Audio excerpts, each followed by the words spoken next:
La proposition de loi que nous examinons aujourd'hui est la concrétisation partielle des travaux de la mission d'information flash sur le régime des actes administratifs pris par un gouvernement démissionnaire. Ces travaux ont précisément souligné la faiblesse du contrôle parlementaire durant cette période, comme la séquence politique de l'été dernier l'a très concrètement démontré. En effet, depuis les élections législatives des 30 juin et 7 juillet 2024, nous avons connu 2 périodes d'expédition des affaires courantes. Après la démission du Premier ministre Gabriel Attal, dont le gouvernement démissionnaire a géré l'expiation des affaires courantes pendant 67 jours, durée inédite dans l'histoire des 2 dernières républiques, et après la censure du gouvernement Barnier, 19 jours qui se sont écoulés avant qu'un nouveau gouvernement ne soit nommé.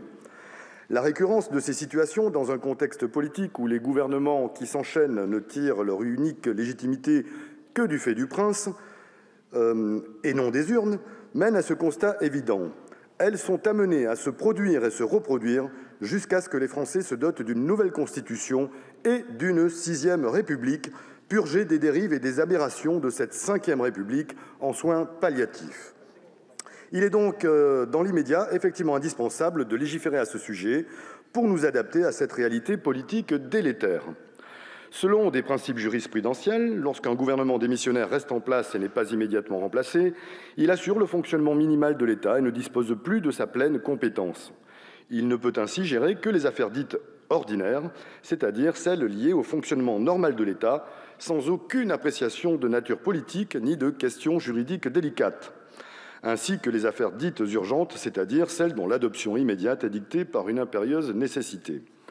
La mission Flash avait souligné des interrogations quant au respect de ce périmètre jurisprudentiel des affaires courantes après la démission du gouvernement Attal, portant notamment sur 9 nominations d'ambassadeurs, sur le déclassement de l'emploi de directeur de cabinet du préfet du Nord pour y nommer l'ancien chef de cabinet du ministre de l'Intérieur, ou encore les 547 mesures individuelles de contrôle administratif et de surveillance. Cela montre l'importance de légiférer pour renforcer le contrôle des parlementaires dans ces séquences politiques où le Parlement voit justement son contrôle sur le gouvernement diminuer drastiquement. Et l'équilibre des pouvoirs et de leur impérieuse séparation est ici remis en cause. Cette PPL permet des avancées positives évidentes en matière de contrôle parlementaire, mais son champ demeure néanmoins extrêmement limité. Nous regrettons que la proposition de loi constitutionnelle proposée par les rapporteurs n'ait pas été mise à l'ordre du jour également, ce qui aurait permis d'inscrire la pratique de l'expédition des affaires courantes dans le cadre constitutionnel, ceci afin d'éviter les flous et les abus.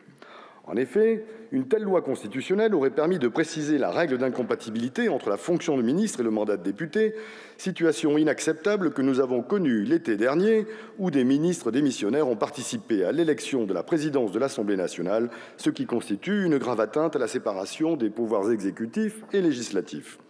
De plus, selon nous, et conformément à certaines recommandations de la mission Flash, il manque dans cette proposition de loi l'inscription de certaines pratiques, comme par exemple la possibilité d'effectuer des commissions d'enquête, le dépôt des questions écrites ou la tenue des questions au gouvernement, mais aussi la réunion de plein droit du Parlement après un certain délai qui serait à fixer par les législateurs.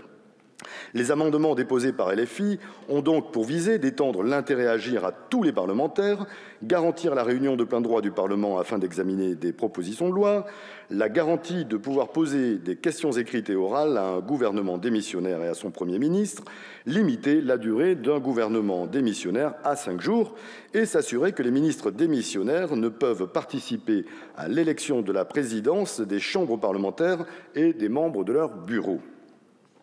Je vous vois dubitative, Madame la Ministre, mais enfin, c'est une demande, je crois, qui est largement partagée dans cet hémicycle. Pour toutes ces raisons, nous voterons pour cette proposition de loi indispensable, malgré son périmètre bien trop limité au regard de nos enjeux démocratiques.